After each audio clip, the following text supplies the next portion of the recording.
Welcome back to my channel. તો અમે લોકો પહેલાં પામ જુમેરા ગયા હતા, એના પછી એટલાન્ટિસ, એના પછી બીચ રોડ, અને હવે ખબર નહીં ક્યાં જાય છે નેક્સ્ટ ડેસ્ટિનેશન. ડ્રાઈવર ભાઈ જ્યાં પણ લઈ જાય ત્યાં.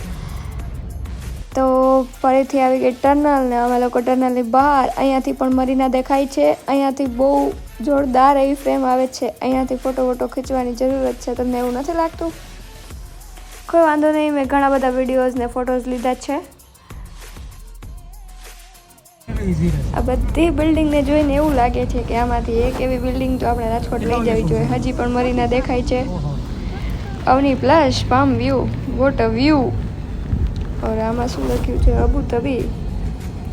તો અમે લોકો અબુધાબી અત્યારે તો નથી જતા, પામ જુમેરા જ હજી બતાવે છે. ખબર નહીં રસ્તો એટલો લાંબો છે કે ટાઈમ નથી જતો. અને આમાં શું લખ્યું છે? Sheikh Zayed road, Sharjah. હા, તો અમે શારજા સાઈડ જઈએ છીએ. બહુ બધા લોકોના સજેશનના લીધે ગુજરાતીમાં બ્લોગ સ્ટાર્ટ કરી દીધા. ફિલહાલ તો કાનાને પણ બહુ મજા આવે છે. ઓ માય ગોડ, અહીંયાથી શું દેખાય છે? બુર્જ ખલીફા દેખાય છે. ફરીથી એકવાર બુર્જ ખલીફા અહીંયા દેખાય છે, અને અહીંયા લખ્યું છે જાબેલ પેલેસ. તો શાયદ આપણે લોકો જાબેલ પેલેસે જઈએ છીએ. અને અહીંયાથી પૂરી દુબઈ ફ્રેમ, એટલે કે દુબઈ બિલ્ડિંગનું વ્યૂ દેખાય છે. કેટલું મસ્ત લાગે છે. આમ જોઈએ તો એને દુબઈ ફ્રેમ જ કહેવાય એક રીતે.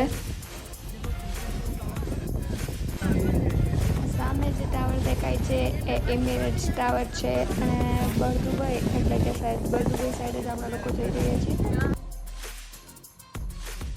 બટ લોકેશન તો જાવેલ પેલેસ જે બરદુબઈમાં છે ત્યાં ફાઇનલી આપણે લોકો જાય છે. અને આ શાયદ એનો એન્ટ્રી ગેટ છે. What view. જાબેલ પેલેસ એક એવું પ્લેસ છે જેમ કે અહીંયા આપણે રાજમહેલ હોય ને એવી રીતે ત્યાં પણ છે. તે ત્યાંના કિંગનું જ છે શાયદ, એવું કંઈક છે. જોઈએ આપણે અંદર જોઈને કેવું દેખાય છે. અહીંયાથી પણ બુર્જ ખલીફા દેખાય છે. દેખો, ખબર નહીં ડેસ્ટિનેશન બહુ દૂર છે કે રસ્તો બહુ લાંબો છે. ડેસ્ટિનેશન જ નથી આવતું. બહુ બહુ બહુ મોટી જગ્યામાં બનાવેલું છે. અને દુબઈના ફ્લેગ પણ એટલા બધા લગાવેલા છે એટલા માટે કે ત્યાંનો નેશનલ ડે આવવાનો હતો. That's why.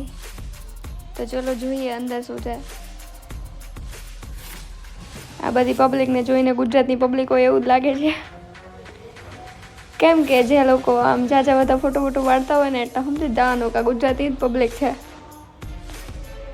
જોકે પાર્કિંગ કરવાની જગ્યા બી બહુ દૂર છે. ફાઇનલી પાર્કિંગ કરી અને ફોટોશૂટ સ્ટાર્ટ કરી દીધું. તો આ છે એમની રોયલ કાર, જેમનો નંબર કંઈક 1 ડિજિટનો જ છે. નેચર પણ એટલું બધું મસ્ત છે. અને લોકેશનની તો વાત જ જવા દો. અહીંયાથી પણ બુર્જ ખલીફા દેખાય છે. અંદર બહુ દૂર સુધી ચાલવાનું હતું એટલે અમે લોકો તો ન ગયા. હવે જોઈએ નેક્સ્ટ કઈ જગ્યા છે. The next destination is Dubai frame. તો આપણે લોકો દુબઈ ફ્રેમે જઈ રહ્યા છીએ. તો દુબઈ ફ્રેમની ઉપર જે બાદલો યાની કે વાદળો દેખાય છે તે બહુ ફાઇન એવા લાગે છે. તડકો પણ એટલો બધો છે જ એવું નથી, પણ હવે જોઈએ કેટલું દૂર છે. ધ ફ્રેમ તો પહેલાંથી એટલી નજીક દેખાય છે, પણ હકીકતમાં એટલી બધી દૂર છે ને કે ત્યાં જવા માટે જ 30 મિનિટ ઉપર વહી જાય. તો જોઈએ આપણે ત્યાં જઈને કેવા ફોટોશૂટ થાય છે. આ ફ્રેમમાં પણ ટિકિટ લઈ અને ઉપર જઈ શકાય છે અને ત્યાંથી પૂરું દુબઈ વ્યૂ દેખાય છે. પણ અમારી પાસે એટલો બધો ટાઈમ નહોતો એટલે અમે લોકો ત્યાં નથી ગયા. મળીએ આપણા નેક્સ્ટ વ્લોગમાં. દુબઈ ડે 1ની લિંક પણ મેં ડિસ્ક્રિપ્શનમાં નાખેલી છે. સો don't forget two watch, like, share and subscribe. Keep watching, keep smiling. Thank you for watching.